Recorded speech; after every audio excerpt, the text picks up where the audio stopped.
Scroll in to see exact neighborhood station locations, and when you click on each station icon, an information tile pops up for easy viewing. Located at the bottom of the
Good afternoon. I'd like to call the meeting of the Board of Public Utilities for the City of Santa Rosa to order.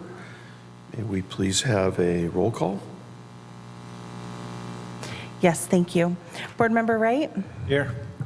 Board Member Mullen? Here. Board Member DeWitt? Present. Board Member Bartholow is absent. Board Member Badenfort? Here. Vice Chair Arnone? Here. And Chair Galvin. Here. Let the record reflect that all board members are present with the exception of Board Member Bartholow. Thank you. Just want to announce that Board Member Badenfort will be utilizing the Just Cause provision under Government Code Section 54953.8. And so she will, at this time, let us know that she not only is with us, but why she is participating under the Just Cause provision.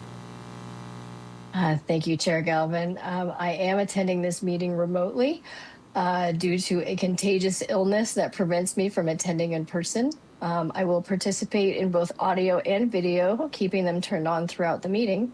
And I am accompanied by no one over the age of 18 in the same room. Thank you. Thank you. Do we have any statements of abstention by board members? Hearing none. Our next item on the agenda is the election of the vice mayor. I wanted to report to the board that, or vice chair, excuse me, wanted to report to the board that Mayor Stapp has reappointed me as chair. So at this time, we are going to be electing a vice chair for a one-year term that will end in February of 2027. So before we get any motions, I'll open it up for public comment as to the election of the vice chair. If anybody wishes to comment, please move to the podium. Or you may also speak remotely if you're attending by Zoom.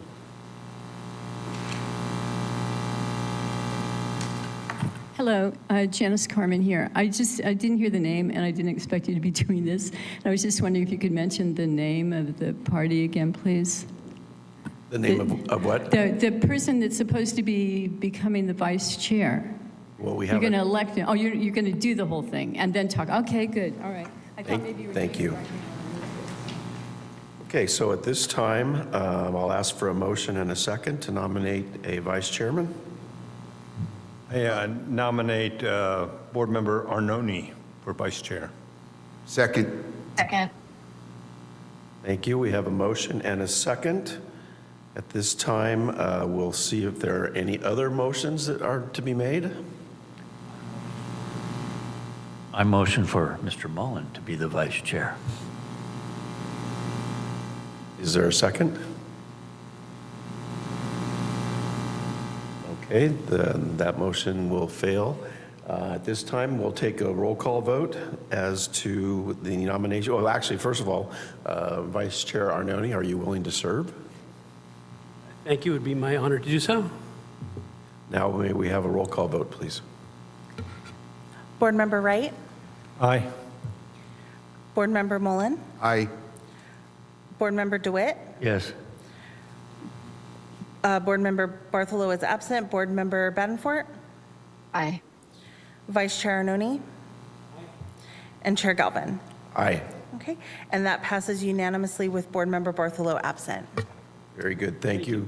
Thank you again, Vice Chair Arnone, for your willingness to serve. We'll now move to our study session, item 5.1. Director Burke. Mr. Arnone, Bill Arnone, right here.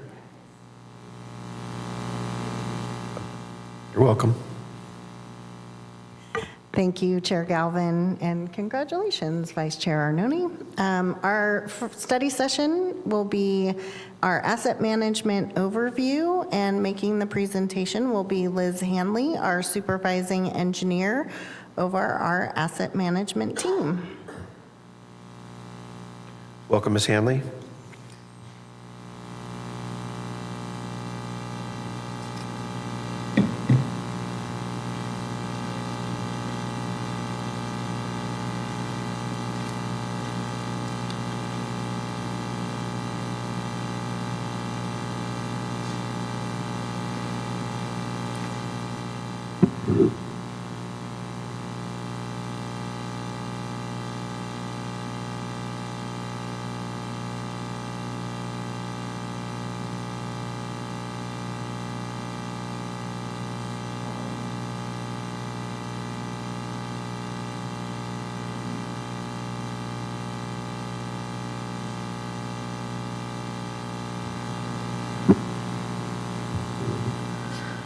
Well, good afternoon, Chair Galvin and members of the board. My name is Liz Hanley. I am the supervising engineer for the Asset Management Division with Santa Rosa Water, and I'm here today to give an overview of our asset management program. Here's an outline of our presentation today. I will discuss the purpose of asset management and give an overview of our assets. I will go over what asset management is and why we need it, and also explain how we get from asset management to project development. The information today will shed some light on how we use our asset management principles to develop Santa Rosa Water's capital improvement program. The main purpose of utility asset management is to ensure that utilities can maximize the value of their assets, optimize their performance, and minimize risk and cost associated with asset ownership and operation. This enables us to execute data-driven decisions and improve financial forecasting. It gives us the ability to defend and describe projects, and gives us tools to prioritize and select projects to maximize public benefit. Here we have the definition of an asset from the Institute of Asset Management. An asset is an item, thing, or entity that has potential or actual value to an organization. For Santa Rosa Water, our assets include all of the physical components of our systems, from our large infrastructure out at the Laguna Treatment Plant or the geysers, to the pump stations, the pipes in our grounds, even small assets like our water meters and valves. It includes digital information, computer systems, our buildings, our vehicles, and also the dedicated professionals who work to support Santa Rosa Water. Over the next few slides, I will provide an overview of our water, sewer, and regional water reuse assets. Here we have a summary of our water system, which is made up mainly of approximately 630 miles of transmission and distribution lines, 24 reservoirs, and 20 water pump stations. Our current fiscal year 26-27 capital improvement program funding is expected to be $16 million. This is up $15.5 million from last year and will continue to increase over time. Over the next 10 years, we anticipate $250 million will be allocated to the CIP program to improve water infrastructure. Here we have a map of our water system by age. You can see a majority of our pipe is in the yellow and blue categories, and 65 years old or less. The pipes in orange are over 65 years old, and we have a few pipes in red that are around 80 years old. This is a map of our water system by material.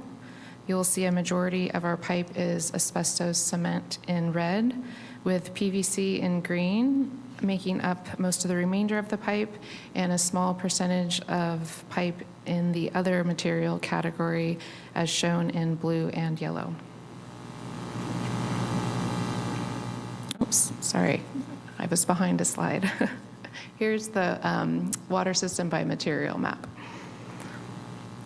Here we have our sewer system assets. The city has about 600 miles of sewer trunks and collection mains and 17 sewer lift stations. Our current fiscal year 26-27 capital improvement program funding is expected to be $14.7 million. This is up from $14.3 million last year, and it will also continue to increase over time. Over the next 10 years, $282 million in CIP funding is expected to be allocated to improve our sewer infrastructure. And this is a map of our sewer system by age. The green pipes are 40 years old or less. Orange pipes are in the 40 to 60-year-old range, and red pipes are in the 60 to 85-year-old range. This is a map of our sewer system by material. You'll see a majority of the pipe is PVC, as shown in green, with asbestos cement pipe, and red making up most of the remainder of the pipe. There's also a smaller percentage of other materials, as you'll see in purple, yellow, and blue. Moving on to our regional water reuse system, which is made up of the Laguna Treatment Plant, the laboratory, our reclamation system, the geysers, and our biosolids management system. The current CIP funding for this fiscal year, 26-27, is expected to be $13 million. This is up from $12 million from last year and will also increase over time. We anticipate $175 million in CIP funding over the next 10 years will be allocated to improve regional infrastructure. Here is an overview of our regional system. In the middle of the map, you'll see the Laguna Treatment Plant marked with a green star. Our regional partner cities, Sebastopol, Rohnert Park, and Cotati, are also noted on the map. The dark purple line is our recycled water pipeline. Light purple indicates areas irrigated with recycled water. In orange, you'll see our biosolid application sites in a few different locations. Some are closer to Santa Rosa, and some are further south, as far away as San Pablo Bay. The bold red line leaving the treatment plant is our geysers pipeline.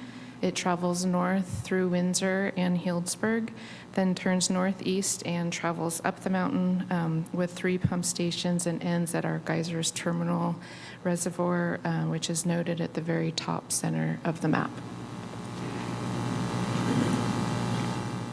Next, we'll take a closer look at asset management and why we need it. Asset management is a strategic planning framework used to ensure assets can continue to serve the community. It is an organization-wide commitment to the stewardship of infrastructure management. Asset management uses a programmatic approach to managing our assets and moving rehabilitation or replacement projects forward. A solid asset management system helps to minimize surprises and disruptions to our water delivery, sewer collection, and water reuse systems. Our asset management principles also help us make the right decisions at the right time and spend our funds wisely. They also help us answer some important questions, such as which assets need the most maintenance, when should we replace these troubled assets, will our costs increase in the near term? Also, what level of service do we expect from our utilities? Which assets are critical to sustain performance? And what does our financial forecast look like, which also helps us analyze if we're investing enough in our CIP program. The main goal of asset management is to minimize the cost of service and risk to a utility, and then maximize the level of service to the customers. A comprehensive asset management program includes strategy and planning, decision-making, life cycle delivery, asset information, such as the data and maintenance records we manage in our CityWorks software program, regular risk assessment and review, and the organization and its people.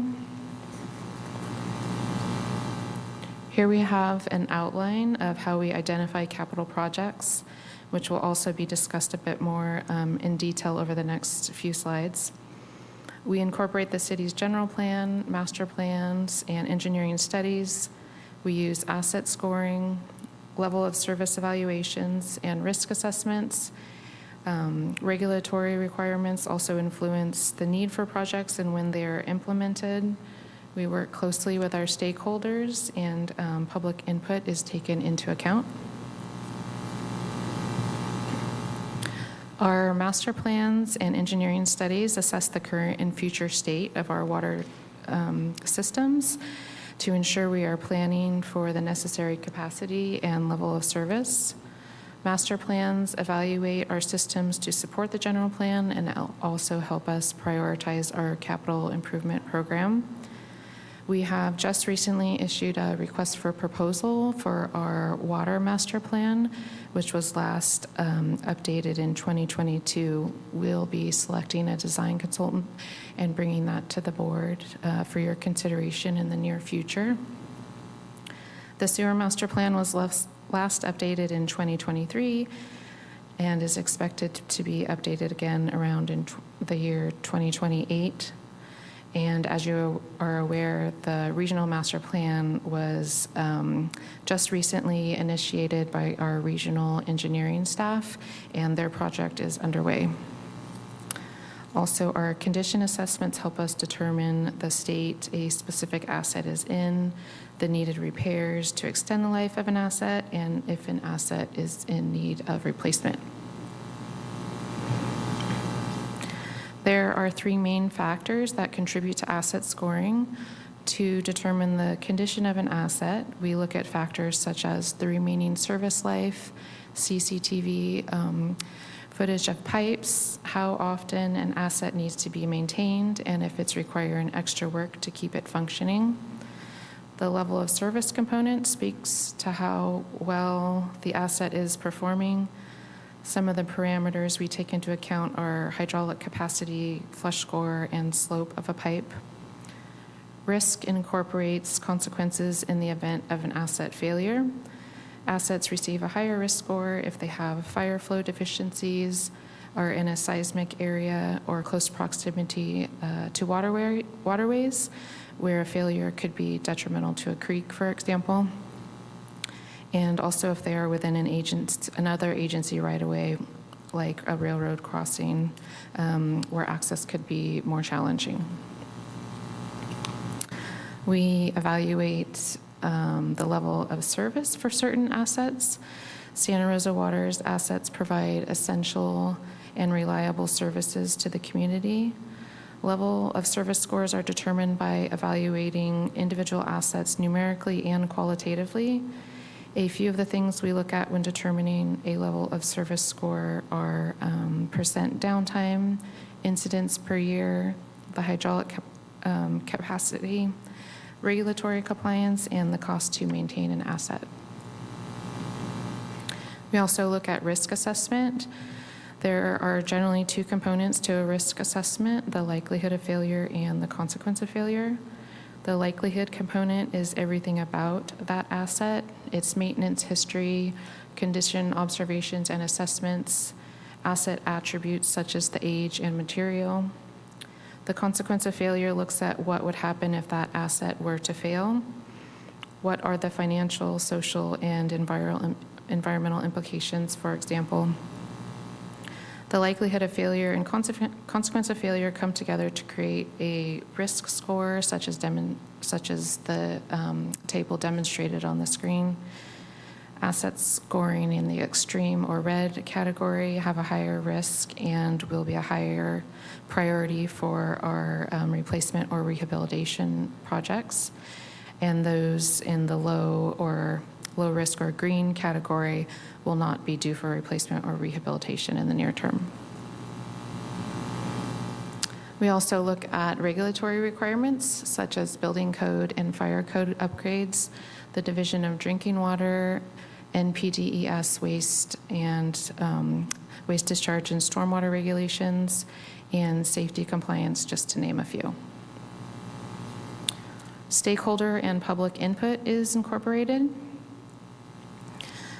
We collaborate with our operations teams, our regional water reuse staff, water administration. We take into account customer calls and comments from public meetings such as this one today. Now I'll talk a little bit about how capital improvement projects are prioritized. Our capital improvement program is based on a systematic prioritization process. We incorporate all of the items we discussed in the previous slides and further consider risk reduction and mitigation, additional benefits beyond asset renewal, time sensitivity, such as deadlines if an asset is expected to fail by a certain time, and if it needs to be done before another project. We also look at grant funding opportunities and timelines. We maintain a 5-year plan forecasting our highest need projects and budget. The CIP program is reevaluated yearly as part of our annual budget process, and then also occasionally throughout the year if new needs arise. With our priority projects identified, they then advanced for project delivery. Comprehensive scoping documents are developed, a funding plan is formulated, and projects are queued for our transportation and public works capital projects engineering teams, who will progress the project from conceptual design through final design and then construction.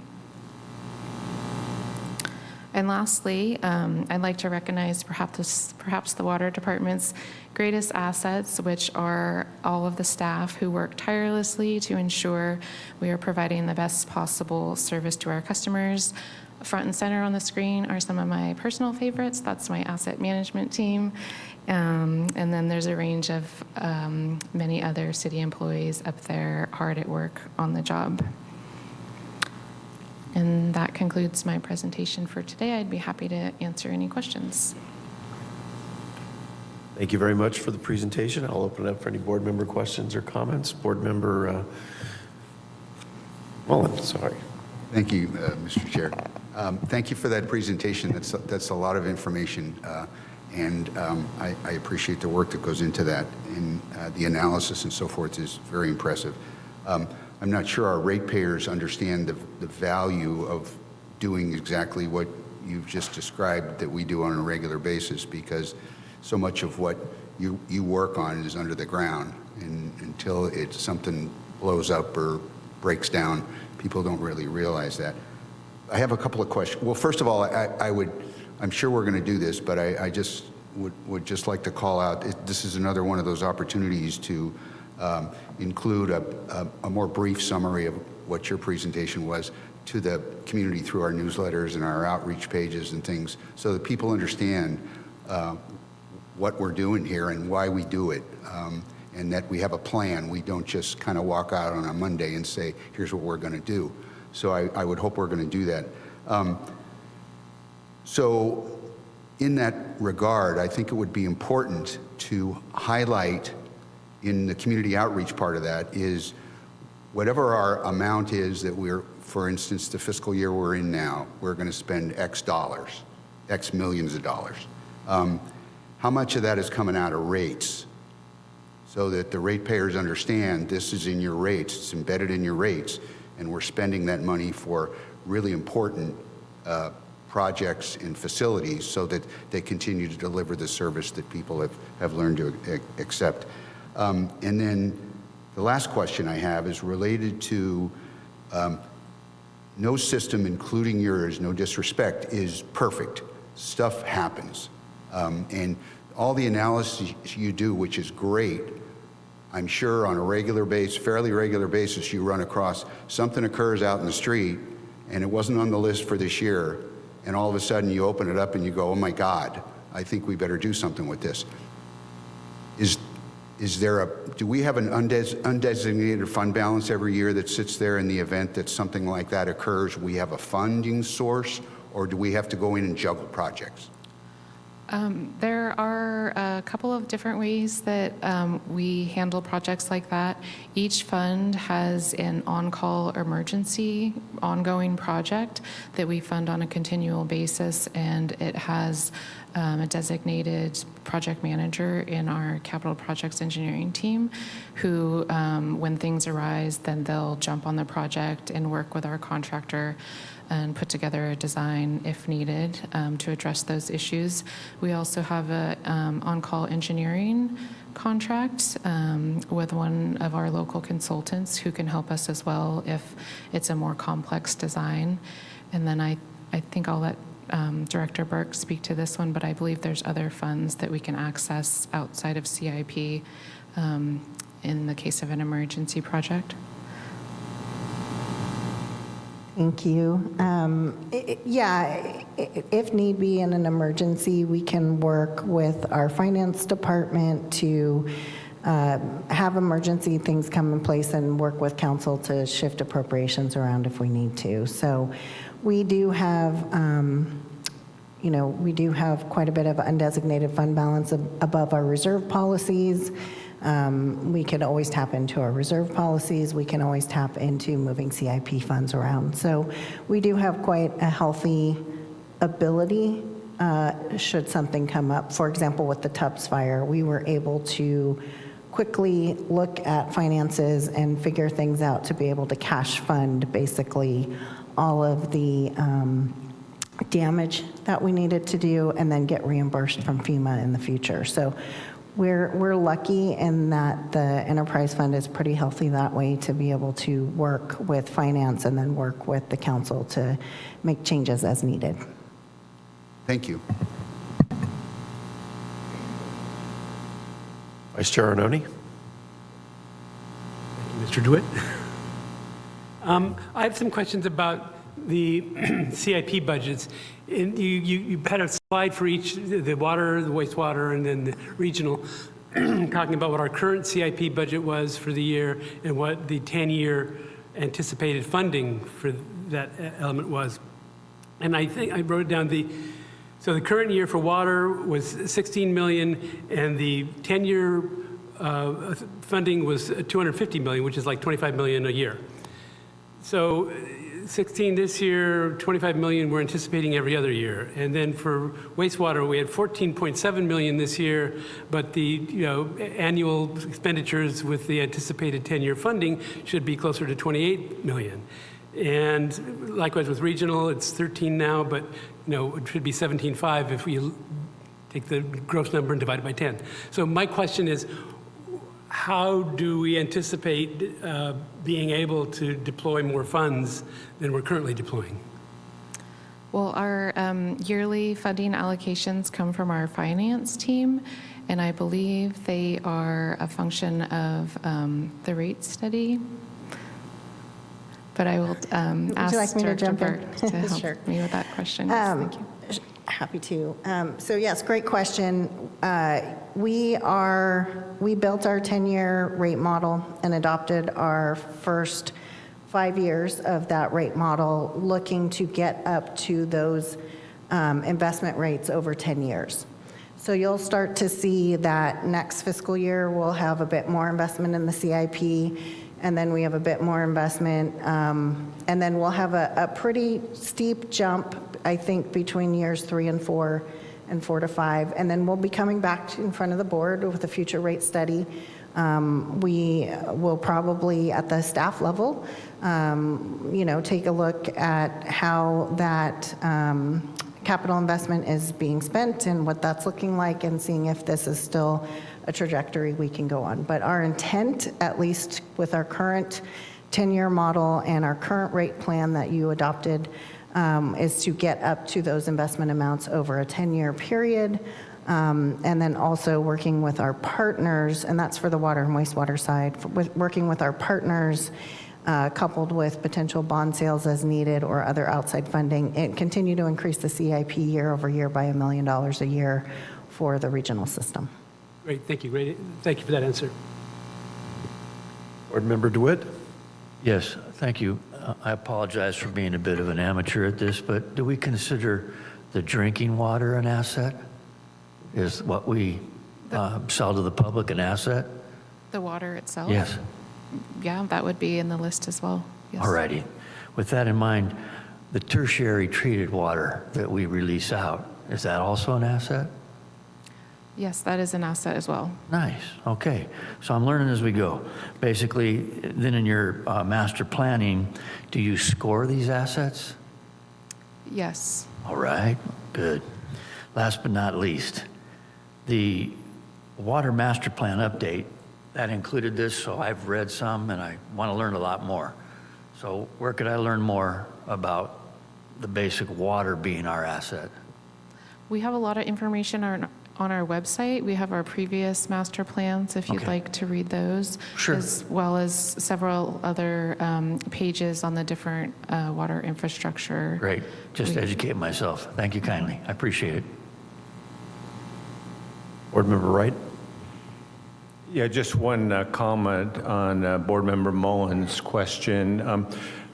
At least in my experience, the vast majority of our problems, emergency problems, are fixed by our operations crews, and they are paid through the operation budget, so they're already budgeted in. So when we blow a water main in the middle of the street, it doesn't require any financial, I don't believe, any additional financial instrument to pay them. They fill out their time cards and they buy the parts, and it goes into the operations budget. So a lot of the repairs of that nature are just embedded in the system. Nobody mentioned that, so I thought that was important to talk about. Thank you. Thank you for the clarification. Any other board member questions or comments? All right, we'll now take public comment on item 5.1. If you wish to make a public comment, please move to the podium. Please state your name for the record and wait for the timer to start.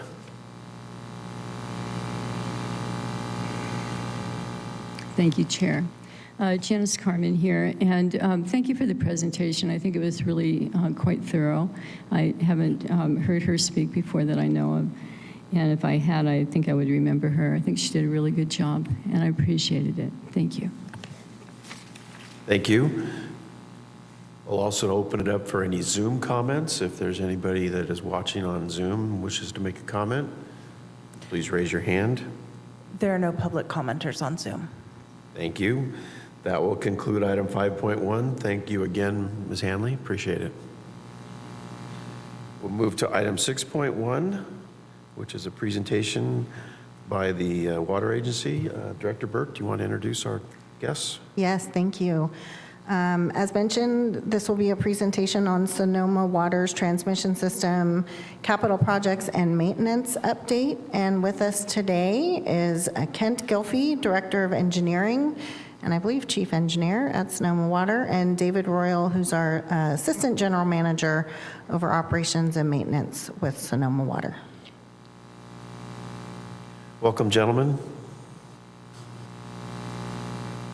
Good afternoon. Thank you. Hope everything's showing the way it's supposed to be showing for you.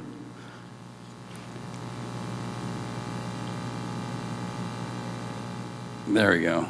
Okay. Good afternoon, Chair Galvin and members of the board. Kent Gilfie, Director of Engineering at Sonoma Water, and joined by my colleague, David Royal, our Assistant General Manager over Operations and Maintenance. Thank you very much. Appreciate the opportunity to be here today. Again, before your board, to present updates on Sonoma Water's current transmission system projects and maintenance efforts associated with our transmission system. An opportunity also to just highlight some of Sonoma Water's continuing efforts to try to ensure the reliability and resiliency of our water transmission system that's serving your Santa Rosa community. You may recall, we were here reporting last year about this time. So many of the projects, we gave some background on those projects. Today I'll be focusing more on just kind of status updates, where those projects were last year compared to where they are this year, and there may be a couple of new projects in here. We do hope that you find the information helpful ahead of annual budget discussions that are commencing now. I believe our finance folks will be presenting to your board in March, as we typically do.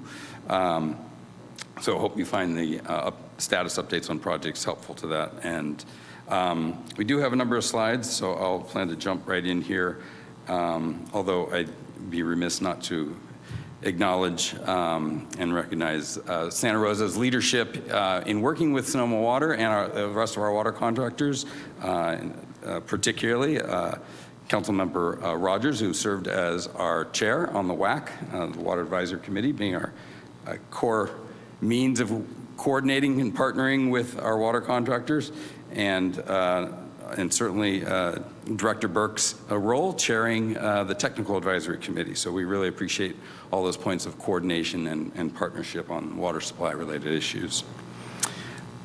With that, try to remember to move my slides along here. We'll touch on projects that were recently completed in 2025 or are in active construction. Also, some that are upcoming in design, as well as briefly touch on some planning efforts, and David will be speaking some maintenance-related efforts. So quickly, just for introduction or reminder for anyone in the room who may be a little less familiar with Sonoma Water, we are a wholesale water supplier of some 600,000 residents in Sonoma and Marin counties. Our direct customers are the retail water suppliers, our water contractors that are shown on the slide here that are located within our service area, which of course are many of the cities and water districts that are the direct suppliers to individual homes and businesses. Our primary water source is from the Russian River, aided by 2 federally sponsored storage projects in the Russian River watershed at Lake Mendocino and Lake Sonoma. Those are depicted in the graph on the right. We do divert water from the Russian River at our pumping production facilities in the Wohler-Mirabel area near Forestville, and into our water transmission system that is depicted as a crude schematic of that black dotted line up there on the graphic. And that water transmission system is how we serve our water contractors. Santa Rosa being, of course, our single largest retail supplier served by our water transmission system. So I'll start here with a snapshot of our 2025 active and completed water transmission system construction projects. They're ordered on this list just by their contract award date. I touched again on most of these projects last year's update, but this does give a quick snapshot and overview of current schedule outlook for these projects, along with their awarded contract values. You can see by those dates, a few of these construction contracts have been completed, including a couple of contracted phases of our Santa Rosa Plain Wells project and a contract for recoating a couple of the tanks. And the remainder of these projects remain in active construction and are nearing completion in the first half of 2026, except for that last Wilford Booster Station project that just awarded in December and will complete in 2027. So I'll look at those a little bit closer here. At the top of that list was the Eli Booster Pump Station. It's a project that was last reported and highlighted as being subjected to some significant procurement delays for our electrical equipment. Well, in 2025, we finally saw that gear delivered. It arrived in October. Some photos up there of that being delivered along Eli, some rather large, heavy equipment coming in along Eli Road there, pretty tight quarters. That contract awarded in March of 2022. It took 3.5 years for our electrical equipment to be procured for that project under that contract. And that is somewhat exceptional. However, I highlight it just to point out that we do continue to experience really long lead times for our electrical gear that affects multiple projects that we're advancing. This is a FEMA-funded resiliency project to replace electrical gear and protect it from flooding near Eli Road in the Pengrove, Petaluma area. We're now scheduled to energize that new switchgear either this month or next, and the project is anticipated to be completed in June once the generator on that site can be relocated and elevated. So under our multi-year tank rehabilitation program, wherein we are recoating and rehabilitating our system's 18 above-grade welded steel storage tanks, we're also replacing associated cathodic protection systems and addressing some minor repairs, as well as evaluating potential seismic vulnerabilities that may need to be addressed. Well, in early 2025, we did wrap up the construction contract for the Cotati 1 and Castagna tanks that provide some 18 million gallons of combined storage along the Petaluma Aqueduct. For these 2 tanks, the work included interior and exterior coatings, replacing and repairing corroded structural elements, and a new cathodic protection system. In May, we completed the Occidental Well number 3 drilling contract. This is part of our work to complete the rehabilitation of 3 production wells in the Santa Rosa Plain, primarily used for drought resiliency. 2 of those 3 wells, our Sebastopol Road and Occidental Road wells, are substantially funded with a $6.9 million state drought resiliency grant, and include, as part of the rehab scope, adding the enhanced functionality to operate as ASR, or aquifer storage and recovery wells, having the capability to recharge groundwater with those wells and store available winter water for later withdrawal and use. Certainly recognize, I believe the city is also pursuing looking into ASR for your system, as we understand it. So at Occidental Road well, at that location, there was a whole new well that was needed to be drilled for water quality purposes there. We've completed and closed out the well drilling contract in 2025. And at last year's report, the design of the subsequent well activation contract that involves the pumping, piping, and the electrical instrumentation and control work, that was just wrapping up. Well, that contract was awarded last year. Project is under construction, is expected to be substantially completed this month, making the well functional for production purposes. Our grant for that project is needed to be closed out by the end of March, so we're striving to meet that deadline. For this well, the subsequent pilot testing for the ASR elements of the project will be implemented later this year. That aspect was not required under our current grant. And at the Sebastopol Road well, the well activation contract was substantially completed this past fall. You can see photos there of the site. It's a relatively small site, and there was a lot of underground work, as is shown in some of those photos there.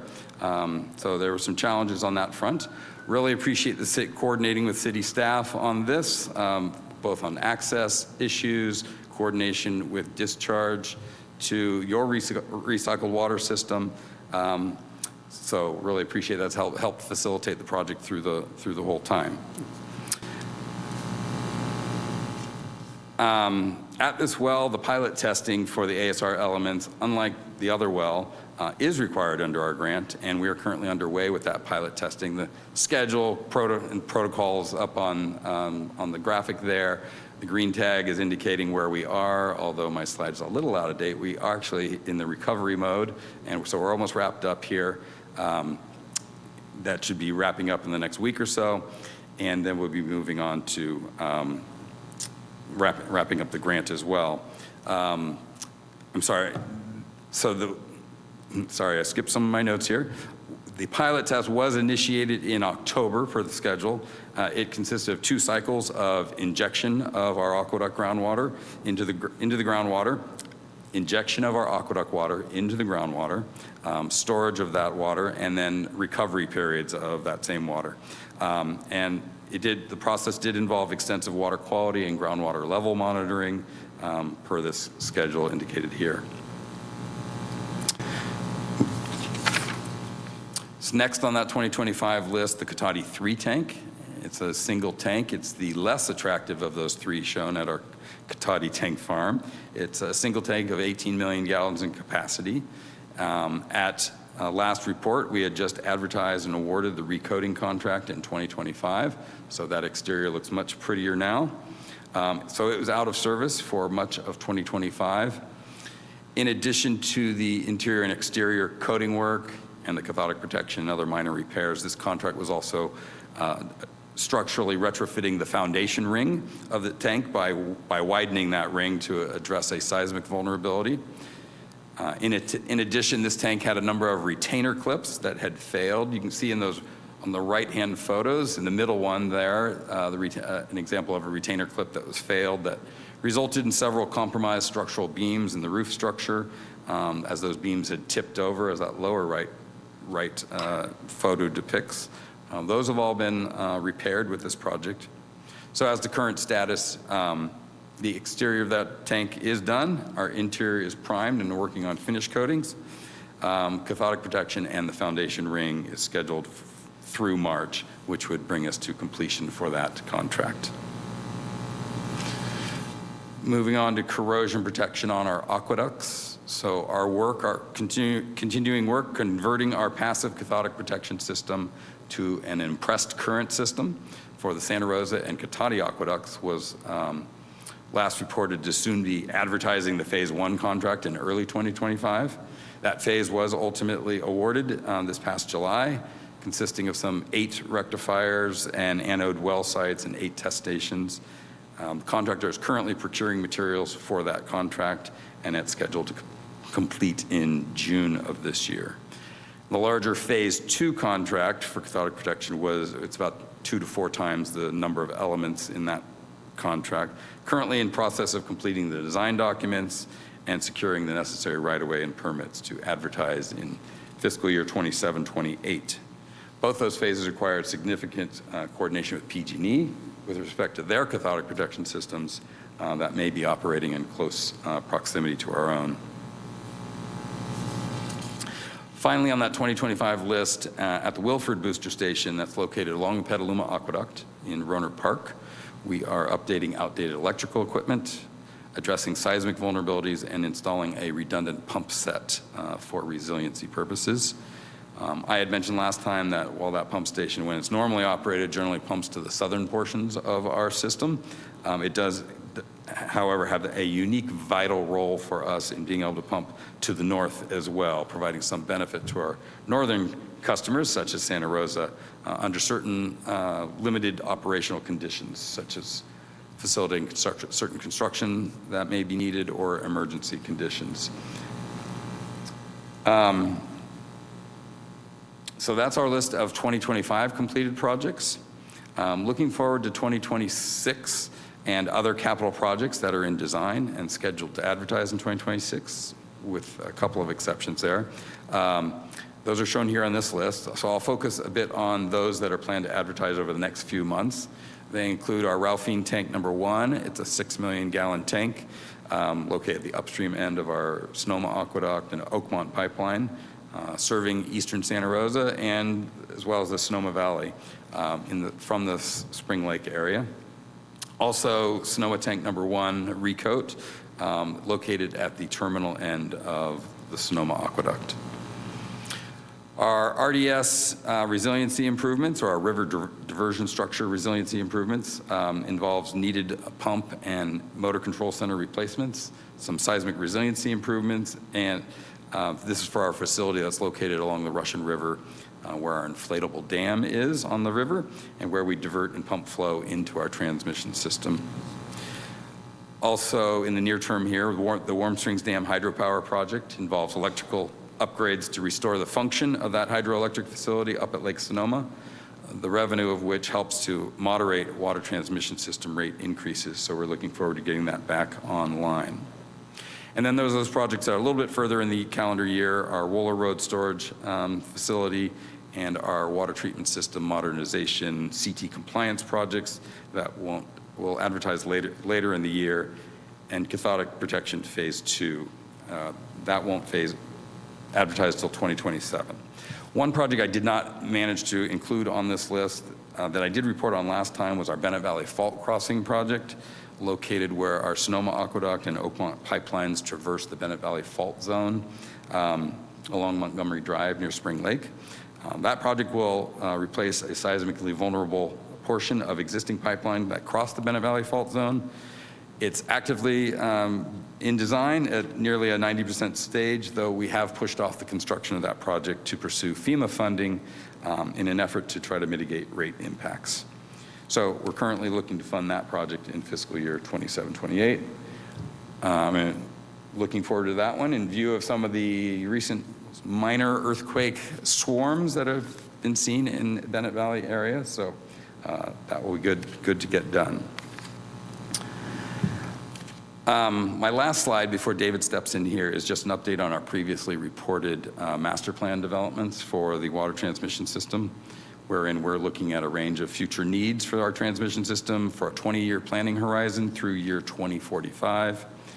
Our consultant has completed initial tasks, looking at baseline conditions, also developing a project prioritization methodology, In the current fiscal year, they're looking at water demand projections. We'll be working with projections developed from our water contractors for the current urban water management planning efforts, and they'll be developing basis of cost information as well this fiscal year. The actual project identification and the compilation of the master plan will be the focus of our upcoming fiscal year 26-27. And with that, I will turn it over to David for his report. Thank you, Kent. Chair Galvin, board members, Director Burke, thank you for the opportunity to speak with you today. What I'd like to focus on primarily is something that's near and dear to our O&M heart at Sonoma Water, and that is the new Computer Maintenance Management System, or CMMS, that we have recently implemented.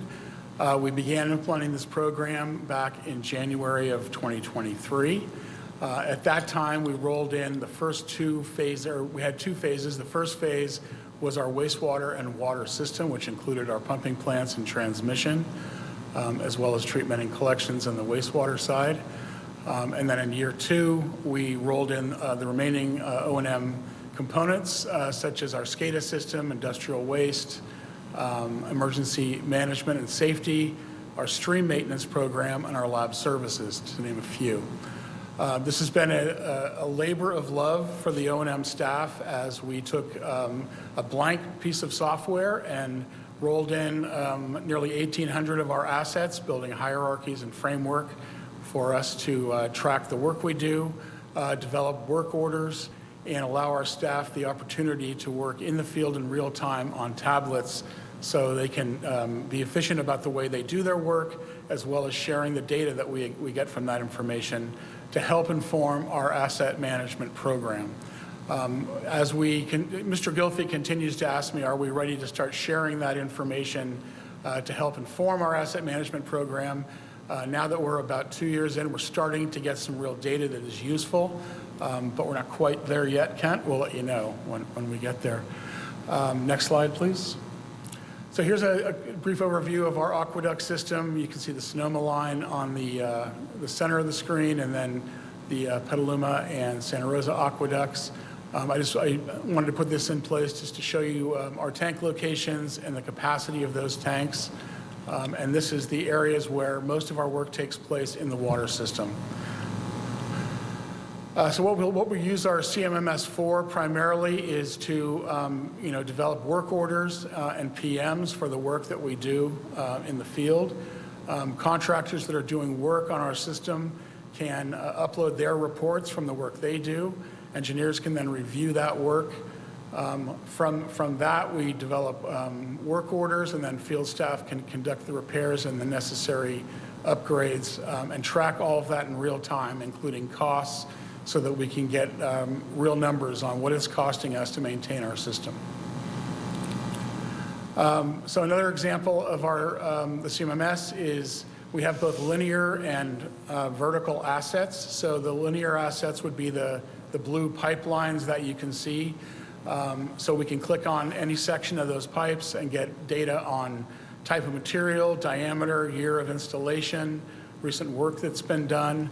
And then our vertical assets, such as the valves and the pumps in our systems, you can see clustered together near the tanks. This allows us to, through GIS, observe and find specific components of our system, quickly, and upload data as we're working on it in real time. An example of some recent repairs we've done and replacements. This is an Oakmont tank on the Sonoma line. Basically, we're working ahead of the contractors who are doing our tank recoat projects. We'll go in, do maintenance on the tanks, and in this case, we upgraded some valves, and then the contractor will come in, do enhanced washouts, and then the recoat process will begin. We've prioritized all of our tanks and are making some strong progress into this end. At Oakmont tank, for example, you can see we have conduit going into the ground for our new upgraded security cameras, as well as new fencing that will be installed all around our tanks. We've installed no-climb fencing as opposed to the traditional cyclone fencing. That is better looking, and it also acts as more of a deterrent for those that are trying to get into our sites. And then an example of a recent upgrade on the Eldridge tank is we had very heavy steel caps for the vents on all of our tanks. We're replacing all those with fiberglass that are much more manageable and hopefully have better lifespans due to the fact they're not going to corrode. A couple of things I'd like to add that aren't on the slides. We have recently undertaken through our emergency management team in O&M a process to work with all the water contractors in terms of dealing with emergencies that may befall all of our systems. And as early as yesterday, we had our first meeting to talk about earthquake recovery with our engineering team to look at what that will look like in real time if we have numerous breaks or problems in our systems, as well as those with our water contractors. Our plan is to work collaboratively with the contractors and put together a real recovery plan so that when it happens, we're not looking at this for the first time. We'll have a framework in place that will be able to allow us to try to minimize the outages and the flow and keep the flow of water as long as possible, or come up with workarounds that will benefit the water contractors. One other thing I'd like to add before I close is we do offer tours of our water treatment system and transmission system. Director Burke has been on one of these before, and if any of you would like to participate in that, we'd love to have you so you can see our system up close and personally. So please reach out to Director Burke and she'll pass on our contact information. That closes my presentation. If there are any questions, let us know. Thank you, gentlemen. Open it up for any board member questions or comments. Board Member Mullen. Thank you. Thank you for the presentation. It looks like you folks have been pretty busy like we have. Going back to the well work you were doing on your earlier presentation, is there a requirement or a plan to have to put treatment on those sites, or it's too early in the process because you're still going through the recharge and some of the other elements related to that? You know, the typical treatment that municipalities have used in the basin. Right. We are still evaluating that. I mentioned during this pilot testing stage of the ASR work, there's quite a bit of water quality testing being done. We haven't done all the analytics on that at this point. We do hope in the next couple months to complete that and wrap up a report on that. There is a possibility that there may be future need for pretreatment associated with that site. Not expecting that for current production right now. Sebastopol Road well is very close to having our permit updated for production purposes there. Occidental Road well that's had some previous water quality challenges. That one remains to be seen whether or not we'll ultimately, I doubt we'll be required to put treatment on it, but it may be desirable for us to put treatment on it. And then with ASR, still looking at the water chemistry, geochemical reactions that may occur that need to be evaluated and whether or not further treatment might be advisable into the future. So the pilot study will be telling for us. Thank you. And then lastly, congratulations on your next-gen service. It looks like it's really going to be a game changer for you. Congratulations for taking advantage of this technology. Thank you. Board Member Wright. Thank you for the presentation. First of all, I'm very happy to see you were able to get $28 million of projects out in the last couple of years. That's not an easy thing to do these days. So good work there. Secondly, I'm just curious, so your tank recoating, this is the second generation tank. You've removed all the coal tar, and this is the epoxies, and now the epoxies are wearing out. I'm just curious with that, just comparing to our tanks, what the time span is you're getting out of those epoxies. Is it 20 years? It seems like it's probably something like that. And then lastly, it appears to me that almost all these projects are maintenance projects, which I commend you on maintaining the system for sure. Are there any large infrastructure projects in the horizon that you're planning right now? And that's my questions. Thanks. Okay. On the lifespan of the coatings, Ideally, moving forward, we hope to do them every 20 years for the epoxy coatings. There was a lot of deferred maintenance. We were overdue for this cycle of recoats. So we've gotten more than 20 years out of, I think Cotati 3 might have been 92. So we got more than its useful life out of that coating. But we anticipate a 20-year cycle is generally appropriate, depending on maybe site-specific conditions, but otherwise, that's what we're targeting. Other major projects, we don't have any like made, in our long-range financial plan, we have anticipated the potential need for replacement of, worn aqueducts that have lived out their useful life, but we're still working on the condition assessments for that to make the determination of the timing of such replacements. We are still hopeful that we still have a number of years of life remaining, 10, 20, 30 years out of our aqueduct system, but there are portions of it that we need to investigate more. We need to get the condition assessments done. This asset management program that David's making reference to would also be helpful in us getting there. But we do have some funds budgeted, proposed in 26, 27 to continue advancing our look into that. There's no capacity projects currently identified that we're making any efforts to advance at this point. Long-range financial plans, I think we still have what we formerly referred to as our South Transmission System hanging out there on the books, so to speak, but without a funding source associated with that and buy-in from the water contractors, we don't see that one advancing in the near term. So it is a lot of hazard mitigation work on the aqueduct system, the transmission system right now, or as you point out, some maintenance type work.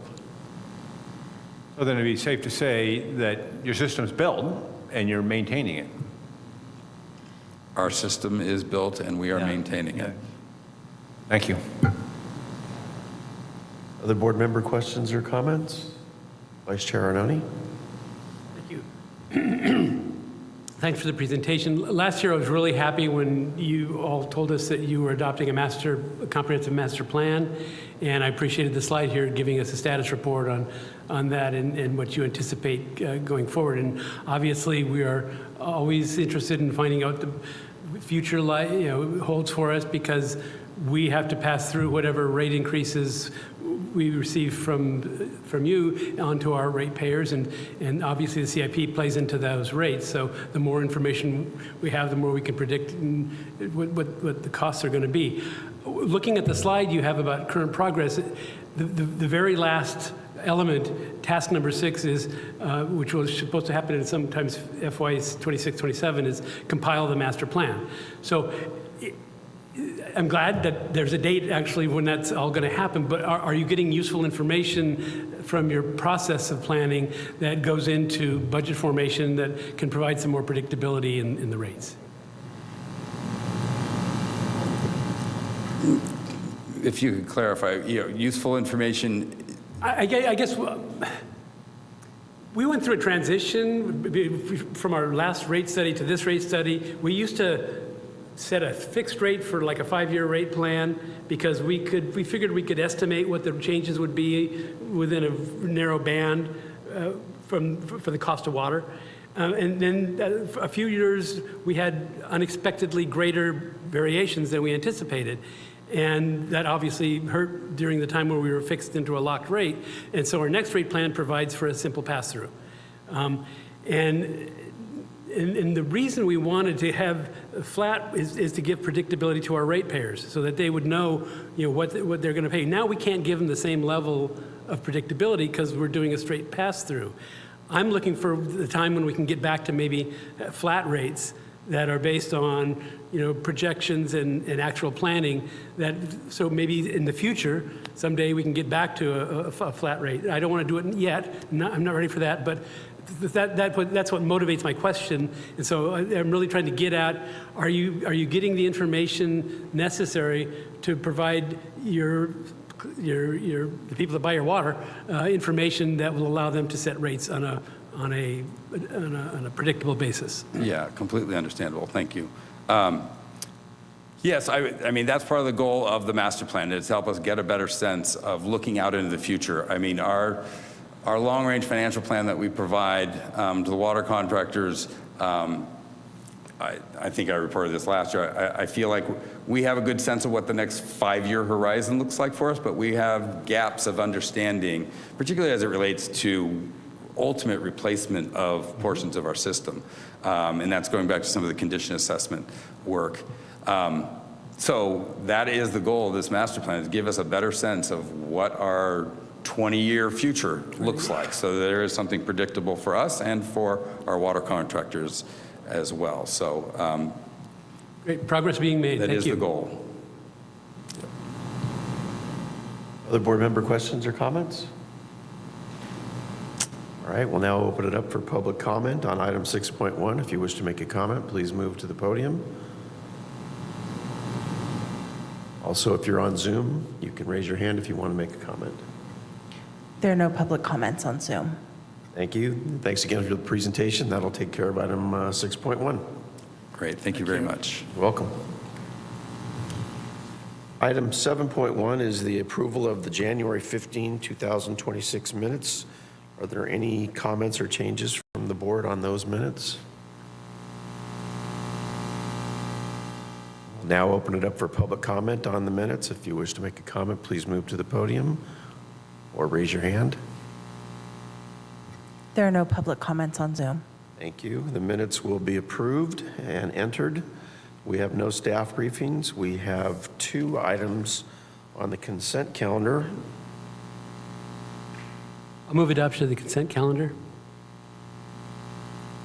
Second. We have a motion and a second. At this time, we'll open it up for public comment on items 9.1 and 9.2. If you wish to make a comment on either of those matters, please move to the podium or raise your hand if you're on Zoom. There are no public comments on Zoom. Sorry. Thank you. May we have a roll call vote, please? Board Member Wright? Aye. Board Member Mullen? Aye. Board Member DeWitt? Yes. Board Member Bartholow is absent. Board Member Badenfort? Aye. Vice Chair Arnone? Aye. Chair Galvin? Aye. Okay, let the record reflect that the consent calendar passes unanimously with Board Member Bartholow absent. Thank you. We have no report items. We'll now move to item 11, which is public comments on non-agenda matters. If you wish to make a comment, please move to the podium. Give us your name for the record, and please wait for the timer to start.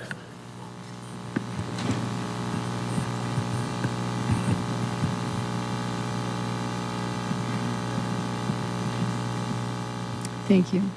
Thank you, Chair. Janice Carmen.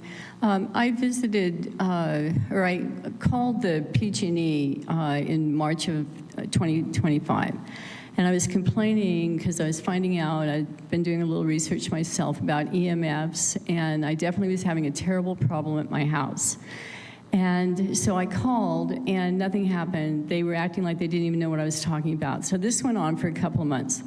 And then I called, and I came here in August of last year, around August. I think I came back in October and reported this problem. And finally, they said, oh, yes, well, we'll send somebody out. So they sent somebody to my house. They didn't have a card. They identified themselves by their first name. They said that there would be an investigation.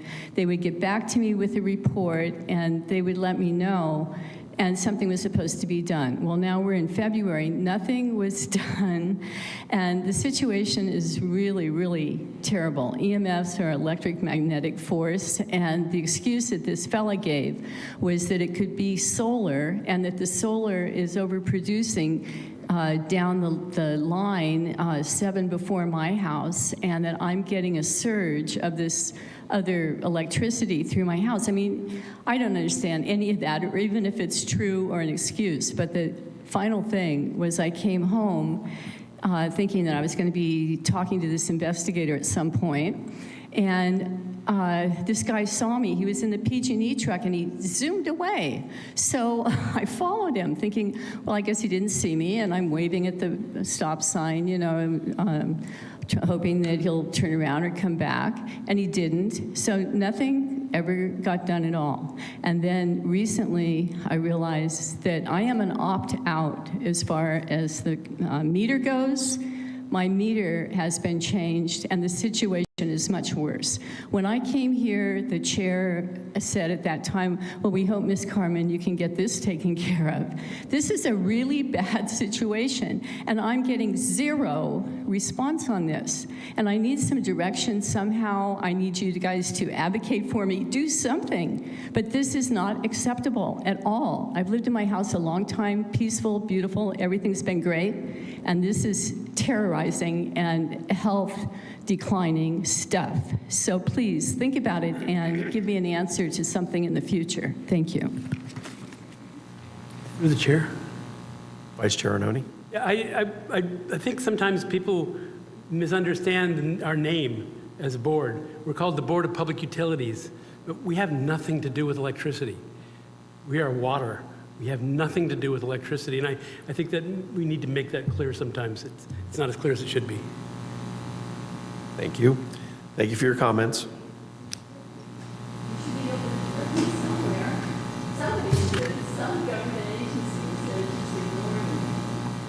It doesn't sound to me, ma'am, like the water department is the people that you should be talking to.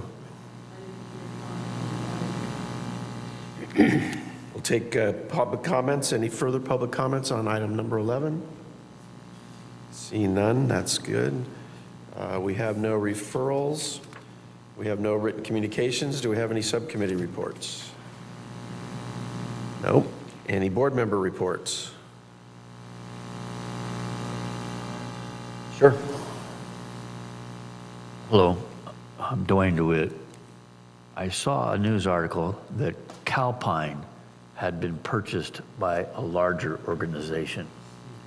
So I'm curious, the agreements that we have with Calpine stay in place, but are there ways in which we could perhaps renegotiate for better financial situations with the new owners? I would venture to guess that those contracts are still in place and in existence and have been either assigned or accepted by, is it Constellation? Is that? Yeah, Chair Galvin, if you'd like, I can respond to that. Sure.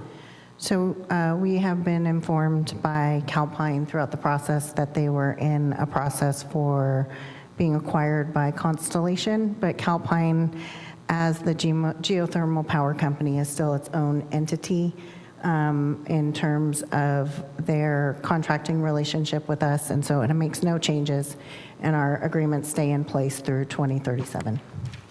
I didn't hear the year, excuse me. 2037. Any other board member reports? We'll take public comment now on item 15. If you wish to make a comment on item 15, please move to the podium. Very good. Director's report. Thank you, Chair Galvin and members of the board. I have two good news items that I wanted to share with the board. First, I just wanted to let the board know that you have an amazing team. And our water crews received a call that there was a water leak at 4803 Montgomery Drive on Wednesday, January 28th at 12:54 in the afternoon. We responded and realized that it was a city-side leak on a water service, but there was very little water coming to the street, and we also know that there are a lot of utilities in that area. So we would need to work closely with PG&E as well as schedule traffic control. So the maintenance crew scrambled and put together a plan to go ahead and take care of this water service on Monday, February 2nd. And then on Friday, January 30th at around 7:30, we got a call into our after-hours line from that address saying they did not have water, and realized that the service had let go, even with all of our best intentions. So our crews went out immediately and set up a bypass to provide water to the customer throughout the night, and we did an emergency repair on Saturday, January 30th. Through our weekend operations team, they set up traffic controls, worked closely with fire and police as well as PG&E, and they repaired that water service that day. So a big kudos and a big, huge appreciation to our local water crews. Like I said, you have an amazing team. And the second good news story, again highlighting your amazing group, is on the local sewer. February 3rd marks a very amazing accomplishment where we have a year without a sanitary sewer overflow. So this is pretty dang amazing. So that's February 3rd through February 3rd of this year. For the entire calendar year of 2025, we had one sanitary sewer overflow. And just to give you some context, the way that sanitary sewer overflows are measured is number of SSOs per 100 miles of pipe per year. We have a little over 600 miles of pipe in Santa Rosa. So in 2025 for the calendar year, we had 0.17 SSOs. In comparison to the North Coast region, the average is 15, and in comparison to the state, the average is 19 and a half. So again, I can't say enough about the incredible staff that work for this department.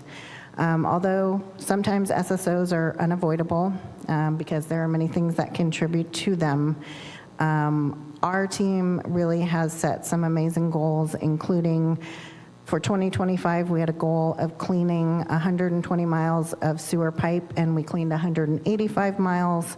And we had a goal of televising 85 miles of pipe, and we televised almost a little over 89 miles. So both of those routine maintenance activities really play a long way into ensuring that our system is well run and leads to an opportunity where we have 1 year without an SSO. I can't state it enough because it really is an amazing accomplishment. So those are my two good news stories for the board, and I just want to thank you for your leadership and support of this great team. Thank you. That's quite an accomplishment. Any questions for the director? We'll now open it up for public comment on item number 16. If you wish to make a comment, please move to the podium or raise your hand. There are no public comments on Zoom.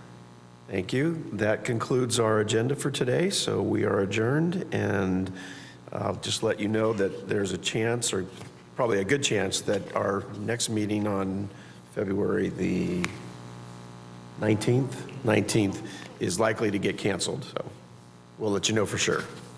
So we are adjourned.